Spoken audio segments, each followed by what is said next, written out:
All right, we're going to go right to the slideshow as we usually do. And this week, we're going to talk about work and the economy, or economy and work, but we'll start with work first. So let's play from the start. So this week, similar to some of the other chapters that we've lectured on, I'm going to give you some of the key points that I think are important from the chapter, but I think also add a few other perspectives that I think are important to people who, like our society, that are self-governing. So let's take a look and we'll get going. So the development of labor, right? The development of labor. How in the world, what is labor? How did it get going? Let's just talk about historically about labor. So early societies, hunting and gathering, they were very small.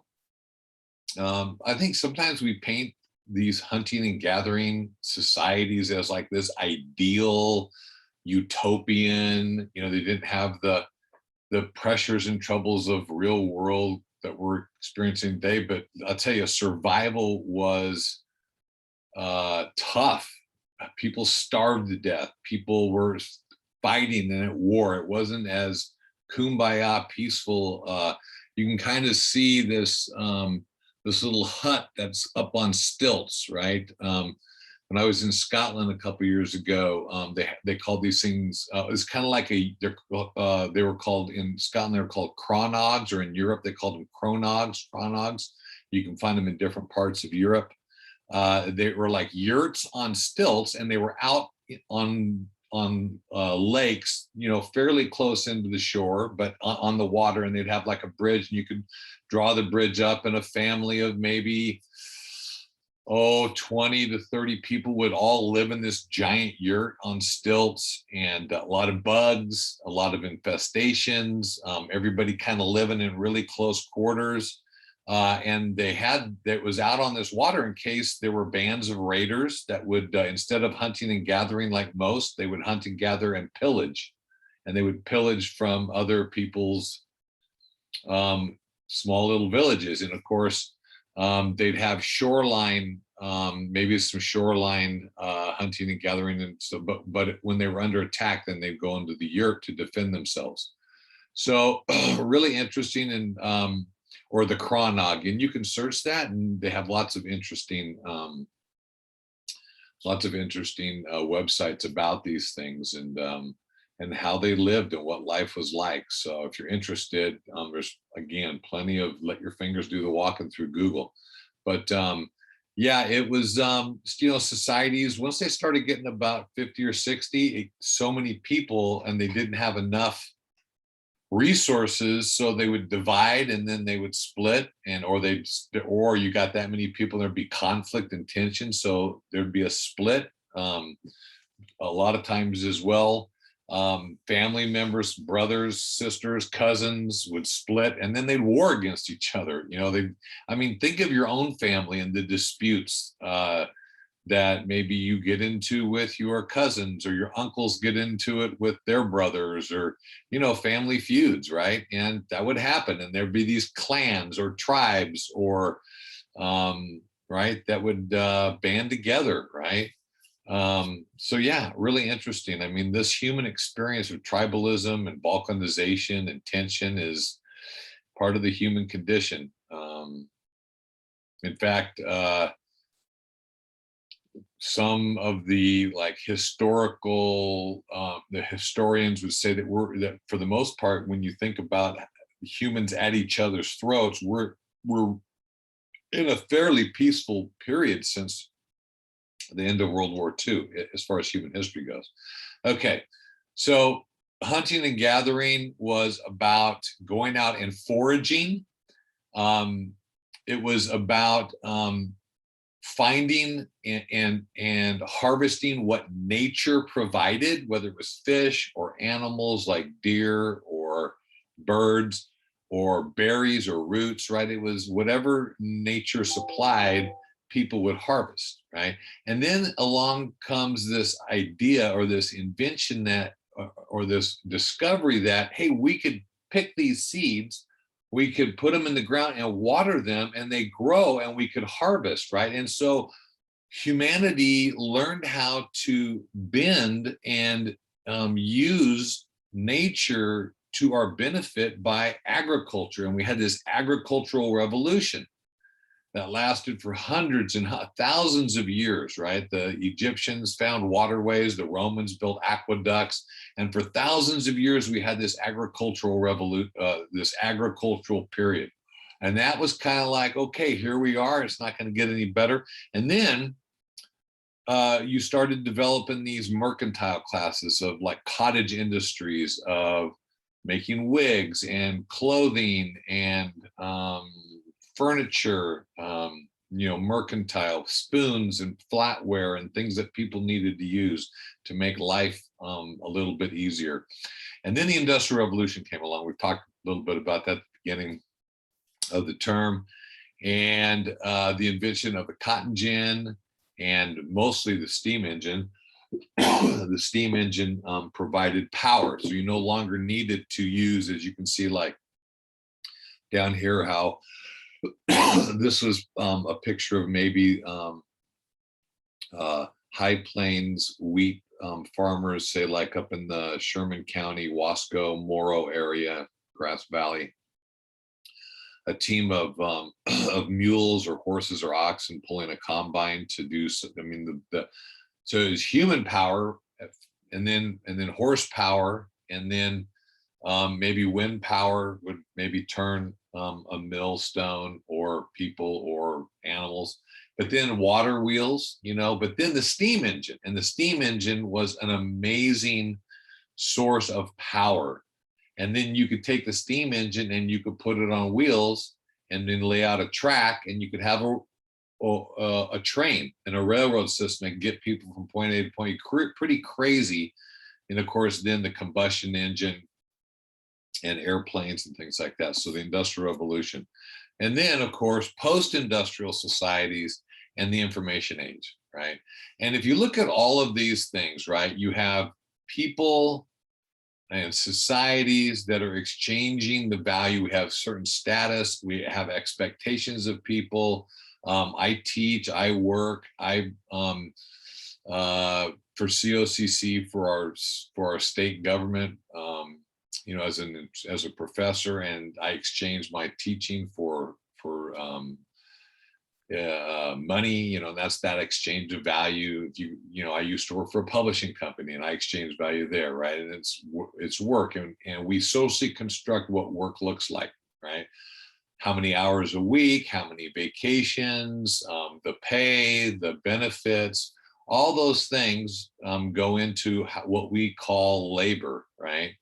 And we'll talk a little bit more about it as we move on, but that's kind of like the development of labor, right? And of course, we talked a little bit about gender and labor in the chapter a couple weeks ago on gender, and how, in hunting and gathering, agriculture, industrial revolution, right? Men tended to be, because there was a biological difference between men and women, and size and strength, and also the need for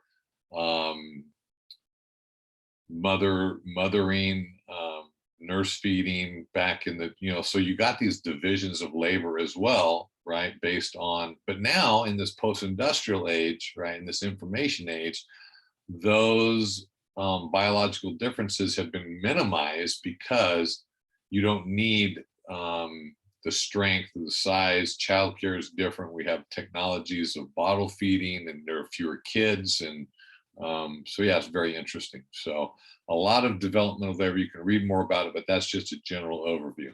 Okay, let's talk about economic systems. Okay, so what is an economy, right? To talk about economic systems, you have to understand what an economy is. So an economy, it is a social institution. All right, so it's a social institution through which a society's resources, so the goods and services are of society, right? It's kind of the rules of how we manage these resources, these goods and services. how they're produced, how they're distributed, and how they're consumed, and who consumes them, who produces them, and who distributes them. That's what the economy is, right? Is this system through how resources are managed. Okay, that's very basic, but really important to understand. Now we can talk about capitalism, socialism. So what is capitalism? It's an economic system in which there is private ownership as opposed to state ownership. So there's private ownership of the means of production, and where there is an impetus to produce profit, and thereby, as a result, wealth. Okay, therefore, so it's the private ownership of production with a profit motive, thereby building wealth. Okay, socialism as an economic system. Okay, socialism as an economic system is where the government owns the means of production, right? Government ownership, or often referred to as state-run, as opposed to private ownership of goods and their production. So the government decides, okay, who produces, who manages, who distributes, and who consumes the goods and services, right? So with an impetus to share work and wealth equally among the members of society, right? Now that's in a more democratic society, right?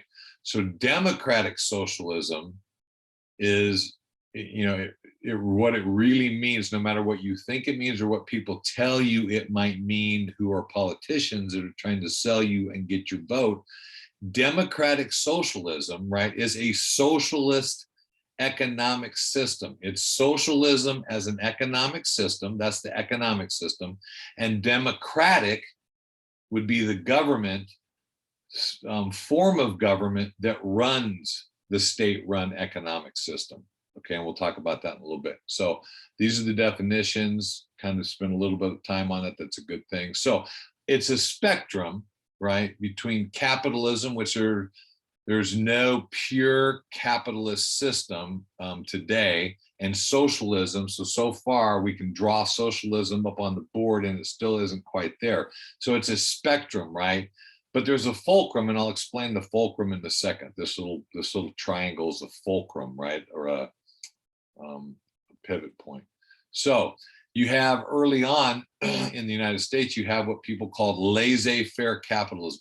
Very few rules, just general basic laws, and monopolies formed. And then we had antitrust laws that prevented monopolies from dominating the marketplace.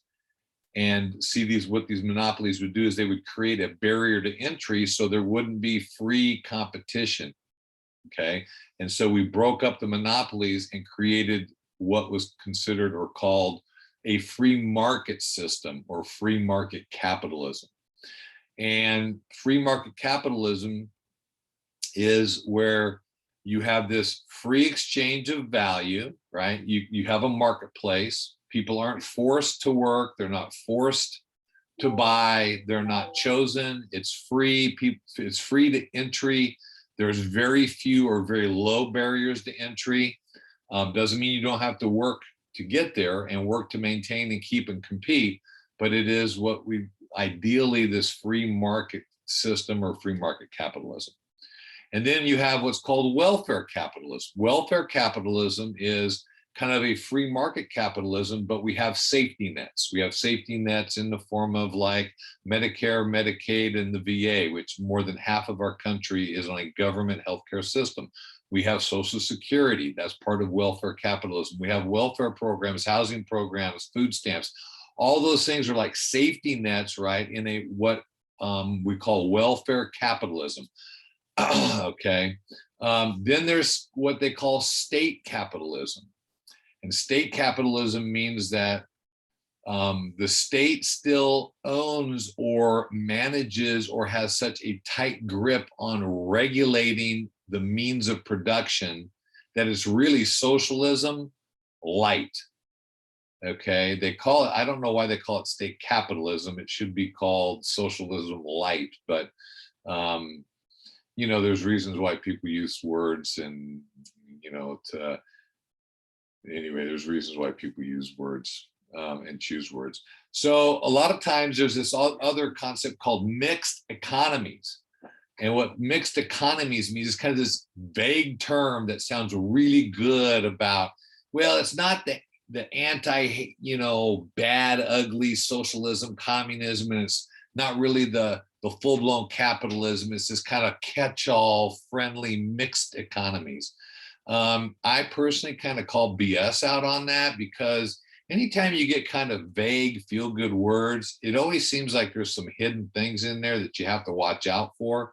And so to me, as I heard people use mixed economies, they tend to lean, the people that like this term and use this term, they kind of lean pretty heavy towards a socialist or Marxist perspective. And they embrace this mixed economies to kind of lighten it up a little bit. That's been my experience. You might have a different experience. Okay. Then we have what some people call democratic socialism, right? And that sounds really good too, because it sounds democratic, right? But let's deconstruct that.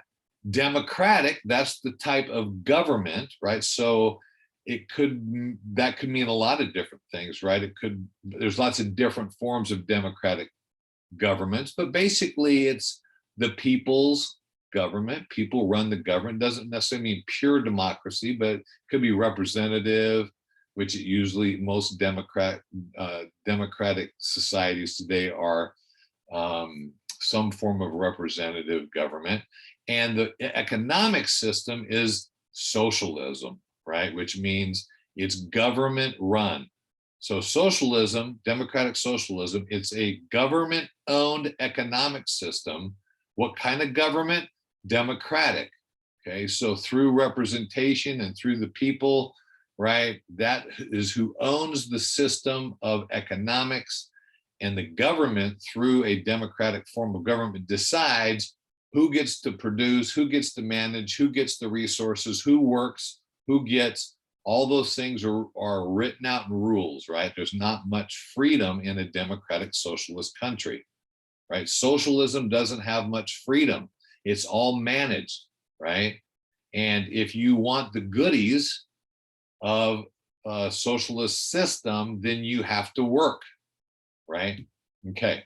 And then there's communism, right? Which is kind of a full-blown socialist system. Now, communism is kind of like this mix of government and economic, but it's a socialist economic system, or socialism is the economic system, right? Where the government owns the means of production. Okay. So this is the kind of the general landscape of kind of contemporary terms and some often used terms that maybe the book didn't write about. And then this fulcrum, right, is kind of like, okay, on the right-hand side of the fulcrum is kind of your socialist, Marxist, utopian ideals of economic system. And on the right, or on the left, is your capitalist, most focused on individualist as opposed to collectivist, a non-utopian perspective, right? So there's even some more core philosophical differences between the two that are at the core of which way people tend to lean. But okay, but that's the basic roots of it. So that's the economic systems. Now, let's compare the economic systems. Okay, so you have capitalism and you have socialism. Capitalism is about individualism. It says that the individual and individual rights and your inalienable rights to life, liberty, and the pursuit of happiness, that's kind of at the core. And if it comes down to it, between, that kind of supersedes the collective, right? If it comes down to it. I mean, you can do both, but sometimes there's a rub and one has to kind of trump the other, right? And then it believes that people are going to be motivated out of themselves, and they're going to make decisions based on themselves. And out of that self-decision, that's and it is accounted for in capitalism. Socialism is about collectivism. It's about the overall good, above the individual right. So you can suspend an inalienable right of life, liberty, and pursuit of happiness if it better serves, if it's intention and it better serves the collective, right? I do think one thing that as we move into this brave new world of technology and AI and more collectivist global, one area I would like us to have as a collective more conversation about is when we put into place policies, that are supposed to be for the general welfare or the good of society, that we have conversations about what are the consequences going to be to individuals. Will the consequence of, for example, raising the minimum wage, will that put pressure on inflation? And who will be hurt most by inflation? Will it also put pressure on unemployment? And as a result of our policies, who might end up becoming unemployed because unemployment is rising because of our policies? And then should we then, if our policies work to help some but break others, do we have a responsibility, and this is a great conversation, do we have a responsibility to fix those that we've broken because of our policies?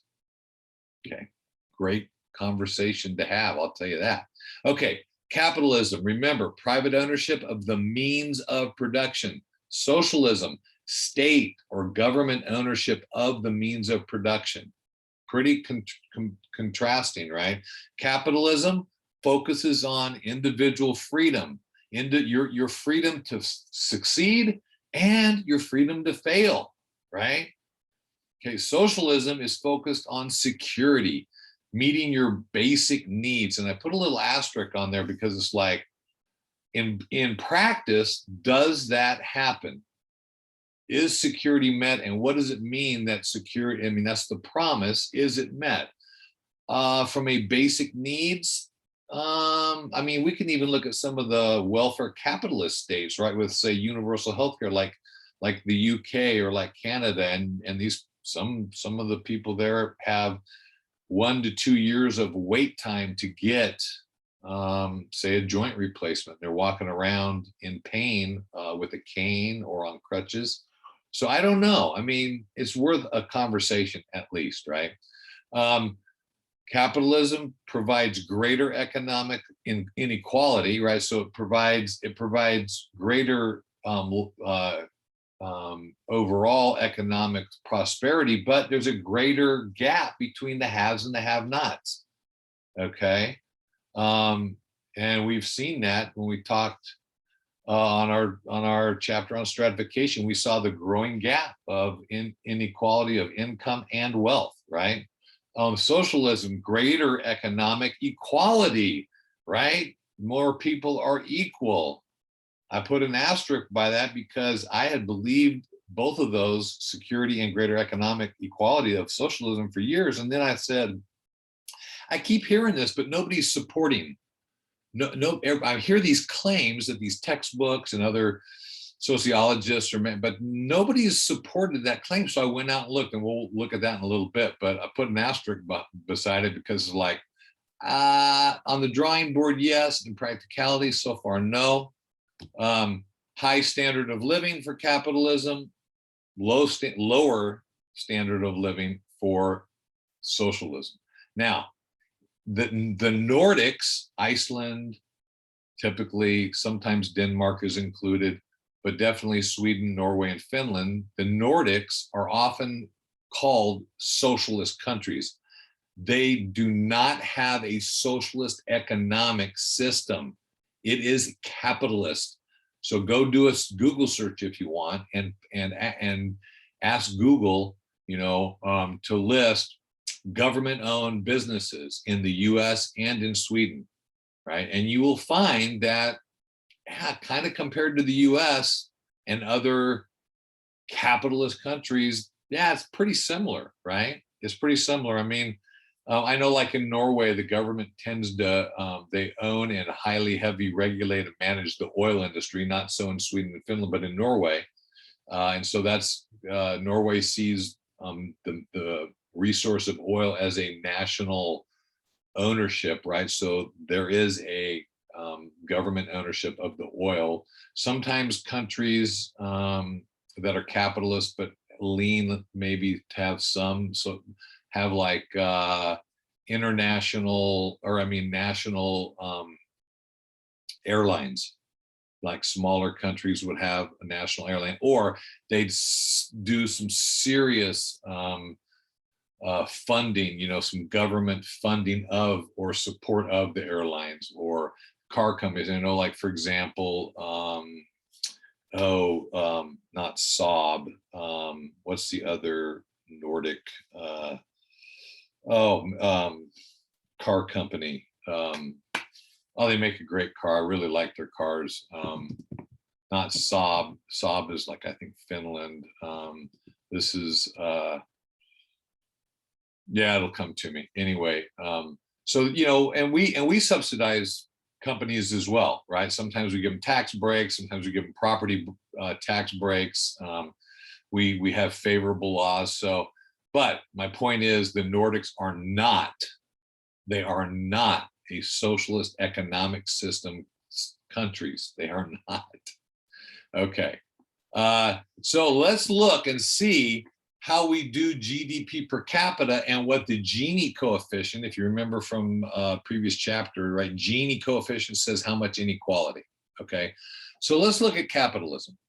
And I picked out, you know, some of the top or now the higher the number, this is GDP per capita, and this gives you an indication of the standard of living or the wealth of a country and the wealth of individuals, right? If you do it per capita, if you do GDP per capita, it kind of tells you, you know, how nice our standard of living is, right? So Norway, pretty high, and that's, again, they have a lot of oil, so that comes into play big time for Norway, right?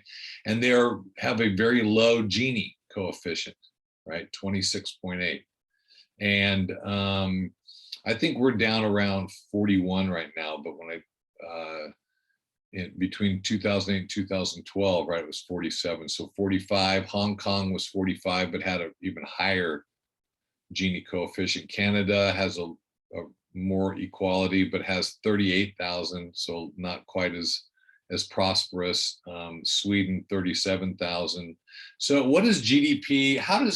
When you say GDP per capita and I see these numbers, what does that mean, Rutgers? To me, just a regular person living out on the streets, man, and trying to bring home food. And so the more prosperous a country is, you're going to see people driving bigger cars.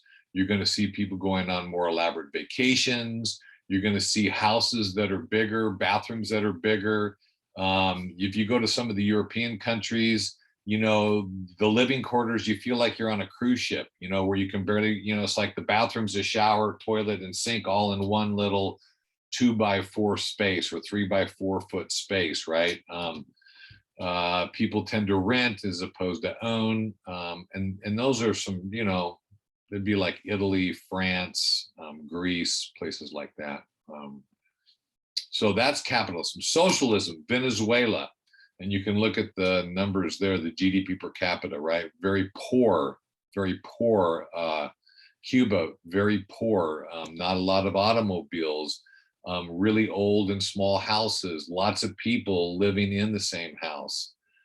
China, like very poor. Really like rice and beans for food, like North Korea, rice and, you know, just very, very simple, very cheap types of food. They don't get, you know, they don't have ricotta cheese and Gouda cheese and fancy wines and desserts, right? It's very bare bones, right? Now, how about their Gini coefficient? So Venezuela 39, Cuba 40, China 46, North Korea 62. So the higher the number compared to these Western countries, right, about the same.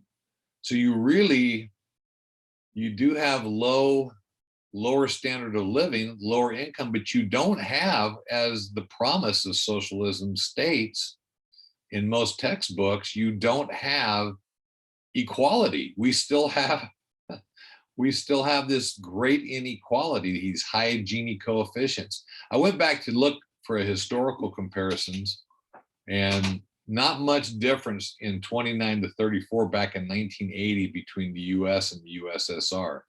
And probably, I would guess, East Germany compared to West Germany had a similar type of a perspective, where there was still a lot of inequality in East Germany, but West Germany had a much higher GDP per capita, right? So you can look at that a little bit more if you want, pause it, but let's move on.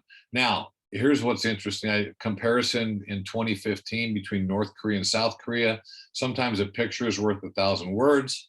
So North Korea up at the top, pretty black, maybe one little blip of, and then South Korea, you see what? Lights, commerce, people out, lifestyles, people busy, commerce happening, right? This is an indication of what? GDP per capita back in 2015, North Korea was 1,700, South Korea 37,600. My goodness. And this is, so out of the Korean War, to put it into context, you had the Korean Peninsula, right? Because it's surrounded by water on the east and the south and the west. Up above, I don't know if that's China up there, but anyway, but this is the Korean Peninsula, right? And I can't remember which country. It might have been the UK, but anyway, a European country that had colonized that area. And then they said, hey, we're going to leave. And the US and some other countries were fearful that communism, because it was the Red Scare, and there were countries that were turning communist all over the world. So that growth of communism worldwide was growing. And so we went to war to, you know, and there's some politics, and I don't know, maybe some missteps, maybe some manipulation and propaganda. But anyway, the point is, we went to war, and as a result of the Korean War, you ended up with two Koreas. You ended up with North Korea and you ended up with South Korea. So a culture from the beginning that was very similar, and then divided by war. One country had a socialist economic system, the other had a capitalist economic system. And 50 years later, there you go. So kind of interesting, right? Kind of interesting. All right. Let's just take a look and see how these free countries versus, and how free countries really are, right? So this is Wall Street Journal and the Heritage Foundation put these next few slides together. And here we go. So most freedom, Singapore, Hong Kong, New Zealand, Australia, Switzerland, Ireland, the UK, Denmark, Canada. Yeah, where is the US? Oh my gosh, we are way down here. So we are slipping. It's been a number of years now.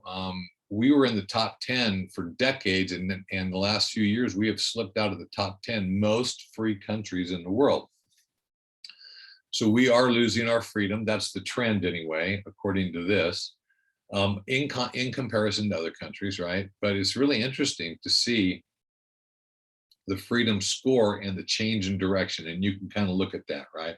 On the bottom side, you see the least free countries, North Korea, Venezuela, Cuba, right? And then you can start looking up the ladder, and you can pause and look at that as well. And maybe freedom is not that important to you. Or maybe when we get so used to freedom, we kind of take it for granted, and we don't know how good it is till we lose it. I mean, I've heard people say that. Anyway, so yeah, and this is economic freedom, right? Which is a big indicator of freedom, because if you don't have the freedom to buy and sell, and people are controlling that marketplace, they can control a lot, right? If you can control the healthcare, as we're finding now, you can control society that way. You can control it through economics. You can control it through government rules and laws. There's a lot of ways to create social control through soft tyranny. And in fact, China has what they call a social credit score, And yeah, Google that and see what you come up with on that. It's really kind of interesting. So like a FICO score, If you have a good high score on your financials, right, FICO score, then you have greater access to finance, to borrowing money, credit cards, to financial resources. A social credit score is, are you a good citizen as defined by the government? Okay, and it's kind of a way of social control or soft tyranny. And if you do the right things and you're Googling the right things and you're listening to the president's weekly or daily message on the presidential app that you have on your smartphone, then you get a boost in your social credit score, and that allows you to get all the welfare capital, all welfare socialist goodies. You get better health care, you get better apartments, you get better access to education, you get more and better and higher access to the social resources, right? Social security or education or apartments, everything that's controlled by the government, you get you get greater access to it. Kind of interesting, right? Kind of interesting. And China started this probably 5 to 7 years ago. And back then I was telling the students about that and saying, ooh, man, that's an interesting way of soft tyranny as we move into a technological future.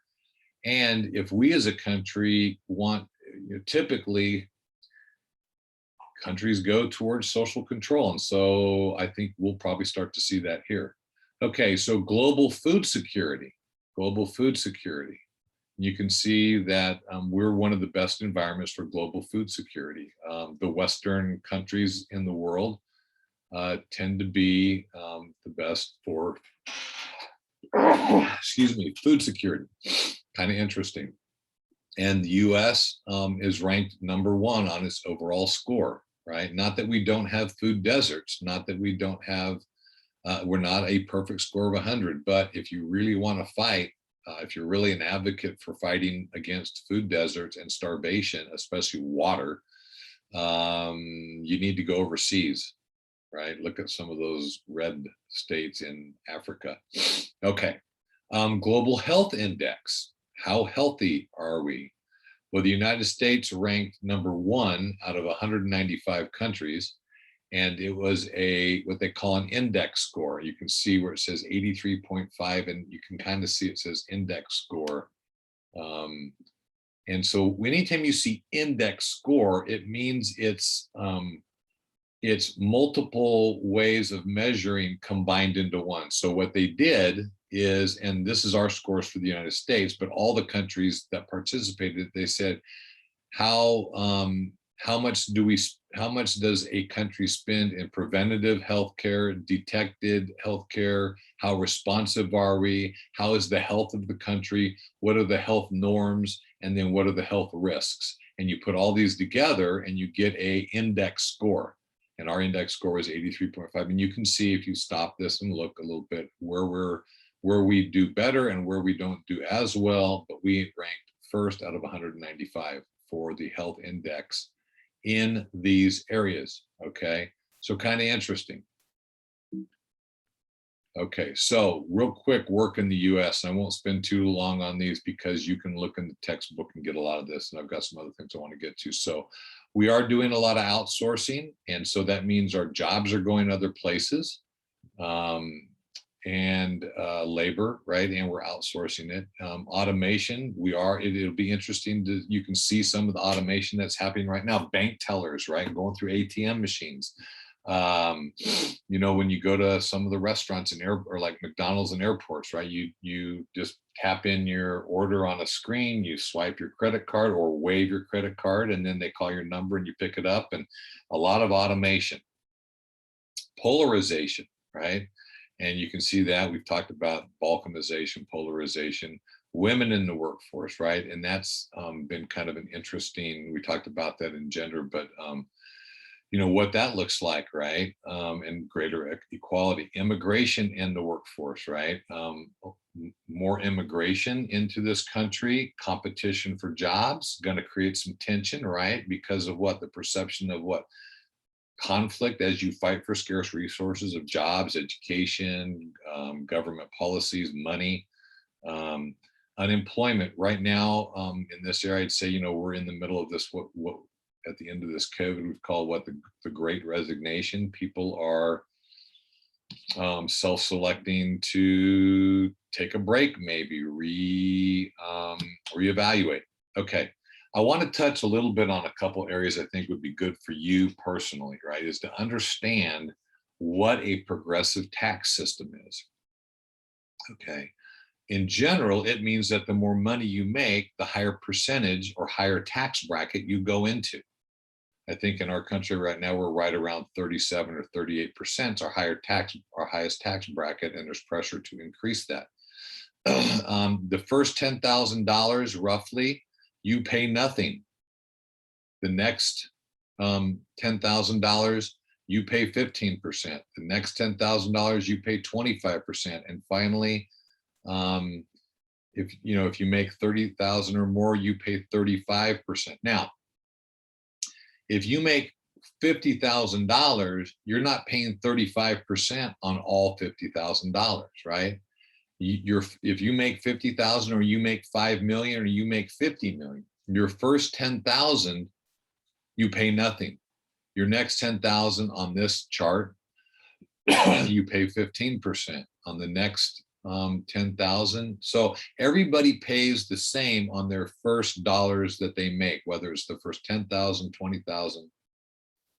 And so what that does, and I'll let you, and this is our 2020 tax bracket right now. So it does say that it's 10% single filer, right? But you get an automatic deduction of 12,400. So really no one gets taxed on their first 12,400 earned. Now this is income tax. We'll talk later about employers tax like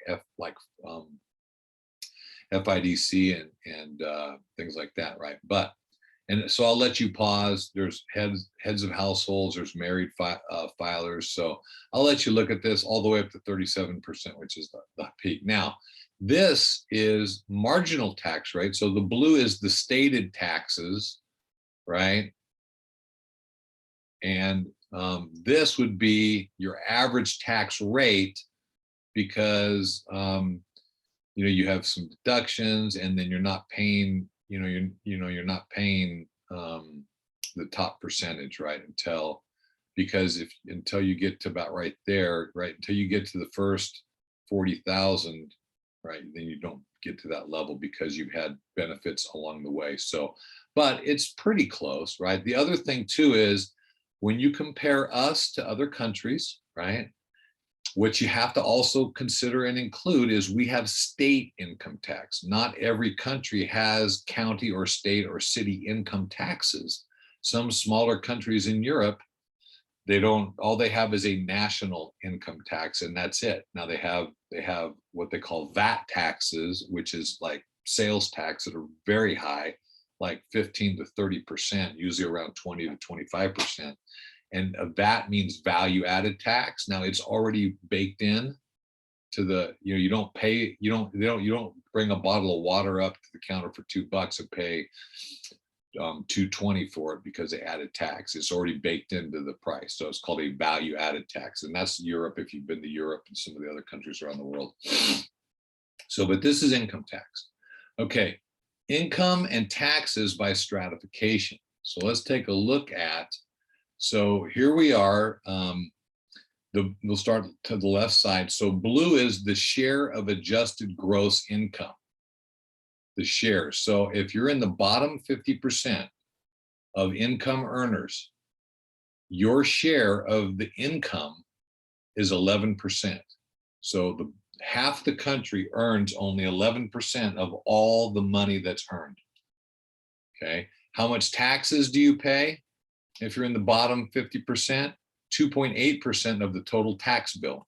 So if this was at, say, a restaurant and we brought out a bunch of food, okay, half the table would only get 11% of the food that we put on the table to eat, okay? But when the bill came, that 50%, even though they got 11% of the food, would only pay for 2.8% of the food, okay? Now, let's go to the far end, the top 1%ers. Okay, so if you had 100 people at this family reunion dinner, okay, 50 of them got only 11% of the food. One person, okay, your great rich Uncle Scrooge, right, he ate 21 or 1/5 of all the food that was brought to the table. Wow, maybe he had some like really expensive caviar and whatever it was. He ate 1/5 or a little more than 1/5. He ate 21.9% of the food. But when the bill came due, your great Uncle Scrooge paid for more than a third or almost 40% of the bill, right? So Uncle Scrooge paid for more than he ate. The top 5% pays for more than they eat. The top 10% pays about, but a little more than what they eat. And then the rest of the 90% of the country pay for less of the bill than they eat. If you want to look at it in those terms, I mean, that's kind of a simplified way to look at it, but you can look at it and grapple with it. So I thought that'd be kind of interesting just to look at, since we hear, about people paying their fair share, and there's lots of ways to look at that and break that down. But okay, I mean, fair is kind of a very interesting word, right? Because it comes loaded with the ability, comes loaded with vagueness and generality, and you can kind of make it mean anything you want. All right. Now, recently we are in this idea of the debt ceiling, right? And the debt ceiling is our national debt. What the debt ceiling is, it says that our government is capped at a certain amount of debt, right? It's almost like you have a credit card and the credit card company says your credit card limit is $10,000. And once you use up all that $10,000, you were cutting you off. You can't spend any more until you pay it back down, and then whatever you pay down, you can spend. And so we have a law in our country that says that Congress can't spend any more. We can't go into any more debt, right? We have a credit card limit of what we can spend, right? Now, the crazy thing about this, I know this is going to be like a shocker, but maybe not that much of a surprise, is that who decides when to raise the debt ceiling? Congress. That'd be like you calling the credit card company and saying, hey, raise my debt ceiling or raise my credit card limit because I say so. And the credit card company goes, oh, you're the boss. So you can spend more. Right? It's like, wow. So you can see from 1980 through 2015, how often we've raised the debt limit. Yeah. And it just, whoa. And man, and how much the national debt is, right? And of course, the red colors indicate Republican and the Republican president, and the blue represents a Democrat president. So red down here was 1982 was was Reagan and the first Bush, and then you had Clinton for 2 terms, then you had Bush for 2 terms, and then Obama. Okay, and then the House, who had the majority of the House, which really it's the House and the Senate that determine the budget, right? So a lot of times we blame the president or we point to the president, kind of a scapegoat in many ways. But anyway, so I'll let you look at that more if you want, but that's kind of what the debt ceiling is. And this is the GDP per capita. Okay, this is our not GDP, debt. This is our U.S. debt as a percentage of GDP. Okay, so that's what you kind of want to look at. As soon as historically we've thought that when you start getting over 100%, you should start to get concerned. So back here, in the 40s till about 45 or 46, right? We started spending to afford the war. Right now, we're spending to help our economy muddle through COVID, right? And unemployment and shutdowns and things like that. But this doesn't show COVID in this graph, right? And it gives you the presidents and it gives you Congress. And anyway, so we started lowering our debt to GDP ratio because our GDP went so sky high. It's not that we lowered the debt, it's that the relationship, the debt kept going, right? The debt kept going, but our GDP went faster and higher. So it lowered the debt to GDP ratio. Okay, I'll let you look at that. Federal spending per capita in constant inflation adjusted dollars. Okay, it's always important, right? So back in the late 60s and early 70s, we were spending about $4,000 per person on federal spending. Okay, over the years, now currently we're at about $13,000 or $14,000 per person that we're spending federal dollars on. Okay, on per capita. I think, let's see here. If you add up all the federal, state, county, city, and local spending, I think we get to over $20,000 of spending per person, right? And we'll talk about that. So, I mean, that's kind of interesting, right? Anyway, all right. So it's projected by 2030 to be, wow, to go from in what, 9 years to go up almost $5,000 in 10 years. Wow. And we're spending it on people, right? So as long as we keep the GDP up, which then provides increased in taxes, because we're taxing based on income, and the higher the GDP, the more income, the more dollars go into taxes, and then we can redistribute that money and spend more per person if that's what we want to do. Of course, we're going into greater debt, so we're overspending. If it was you and I and our credit card, we'd be overspending, right? Anyway, all right, but a government can print money, so that's one thing government can do that's kind of nice, right? Is print money. Our government, right? Because we are the world's money and world's bank. Our currency is the world currency, the US. I mean, it's one of the privileges of living in the United States is you have a country that is so powerful, right? In protecting your position in the world, but also protecting your financial position in the world, right? If you're living in the United States and you're using American dollars, that is a huge, huge privilege compared to the other 95% of people, right, that use different currency, but that are at our, that are beholden to us to some degree.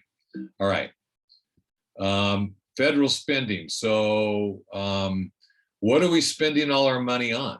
Right, we're spending, I think we're up to like $5 trillion. We'll take a look at that in a little bit. But anyway, what percentage? So we're spending 23%. This is from 2019.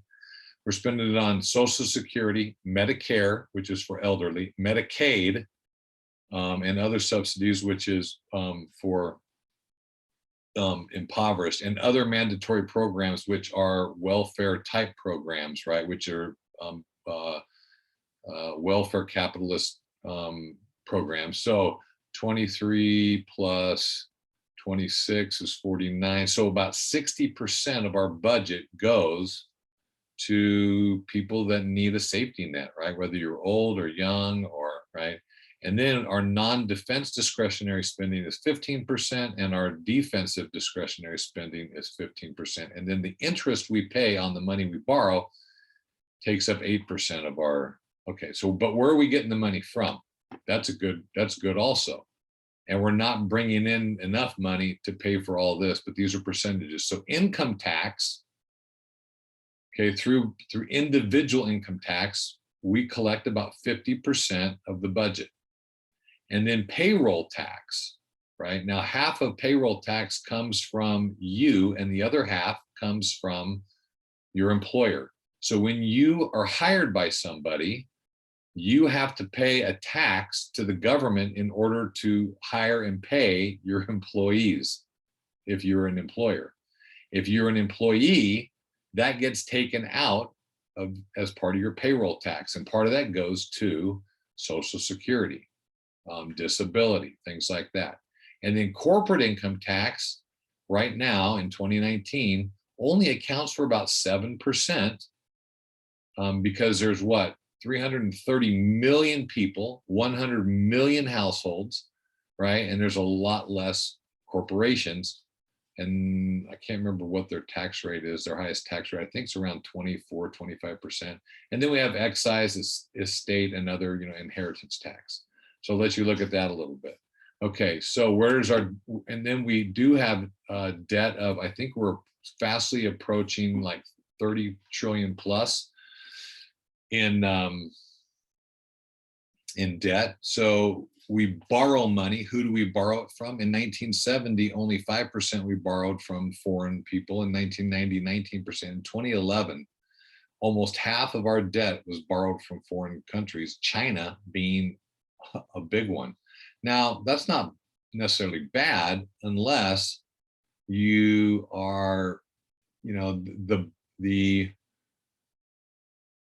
there's an old saying that says the borrower is slave to the lender.